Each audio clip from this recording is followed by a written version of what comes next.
Hi, లక్ష నరబెట్టి ఒక product కొనడానికి రాత్రంతా క్యూలో నిలబడతారు. 1 month బ్యాక్ ఉన్న ప్రోడక్ట్ ని కొత్త వర్షన్ వచ్చిందని చెప్పేసి ఎక్స్చేంజ్ ఆఫర్లో కొత్త తీసుకుంటారు. గుర్తు చేసుకోండి ఒకసారి ఏ ప్రోడక్ట్. ఎస్, మీరు ఆలోచించింది కరెక్టే.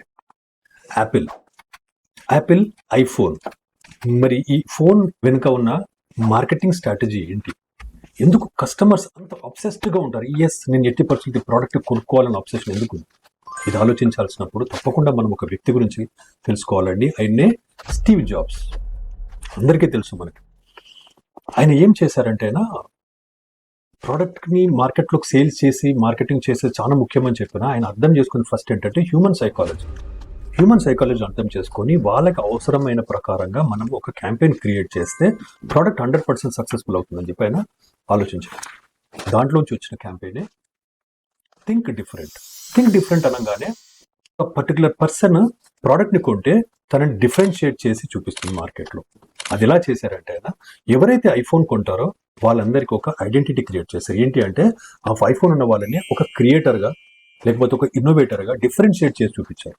ఎప్పుడైతే డిఫరెన్షియేట్ చేసి చూపించారో ఆటోమేటిక్గా ఆ ప్రోడక్ట్స్, యాపిల్ ప్రోడక్ట్స్ కొన్న వాళ్ళకి ఒక ఐడెంటిటీ క్రియేట్ అయ్యింది. అందుకే ఎప్పుడైనా చూడండి, ఒకవేళ ఒక పర్సన్ ఎవరైనా కూడా యాపిల్ ఫోన్ కొన్నా లేకపోతే మన దగ్గర ఉన్నప్పుడు డిఫరెంట్గా చూస్తారు ప్రజలు. And then it is not just about the differentiation etcetera, but then ఒక వాల్యూ యాడ్ అవుతుందండి.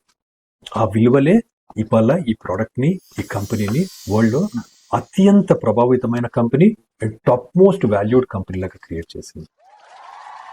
మార్కెటింగ్ క్యాంపెయిన్ తప్పకుండా సక్సెస్ అవుతుందండి అన్లెస్ అంటే మీరు మీ ప్రోడక్ట్ని డిఫరెన్షియేట్ చేసి చూపించడం నేర్చుకోవాలి. ప్రజలు అందరితో పాటు మనము వెళ్ళిపోతుంటే ఏముంటుంది, మనకు కాంపిటీషన్ ఎక్కువ ఉంటుంది. బట్ ఎప్పుడైతే మనం డిఫరెన్షియేట్ చేసి చూపిస్తామో తప్పకుండా డిఫరెన్స్ వస్తుంది. దీనికి ఒక ఉదాహరణకి ఇదే యాపిల్ కంపెనీ చూడండి, మీరు చాలా రేర్గా డిస్కౌంట్స్ ఇస్తుంది. మీరు అసలు చూడండి డిస్కౌంట్ ఇవ్వడం. ఎందుకంటే వాళ్ళు వాల్యూ అన్నారు కదా, ఎప్పుడైతే ప్రోడక్ట్ డిస్కౌంట్ ఇస్తామో కస్టమర్ మైండ్లో ప్రోడక్ట్ యొక్క నాణ్యత, క్వాలిటీ ఆర్ఎల్స్ వాల్యూ అనేది పడిపోతుంది. ఎప్పుడైతే పడిపోయిందో కస్టమర్ ప్రైస్లో కాంప్రమైజ్ అయిపోతారు. కాబట్టి వాళ్ళు ఎప్పుడు కూడా ఇవ్వలేదు. అట్లా డిఫరెన్షియేట్ చేస్తూ వాళ్ళ ప్రోడక్ట్ నంబర్ 1 ప్రోడక్ట్ ఉందండి వరల్డ్లో. And it has become the 3 trillion company. So just imagine మీ ప్రోడక్ట్లో ఏమేమి ఫీచర్స్ ఉన్నాయి, దాన్ని మీరు ఎట్లా డిఫరెంట్గా చూపించగలుగుతారు. దానివల్ల మార్కెట్లో కస్టమర్ దగ్గర మీ కంపెనీ కానీ మీ ప్రోడక్ట్ యొక్క వాల్యూ ఎట్లా పెరుగుతుంది.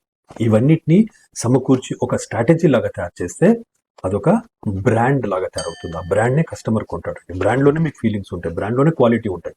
So create your own brand and become like Apple. అందుకే చెప్తారు బ్రాండ్స్ ప్రోడక్ట్స్తో క్రియేట్ అవ్వండి, సైకాలజీతో క్రియేట్ అవుతాయి, డిఫరెన్షియేట్ చేస్తాయి మిమ్మల్ని వేరే ప్రోడక్ట్స్తో. For more sales and marketing concepts and strategies, please subscribe to my channel, Anjans, your sales mentor. Thank you.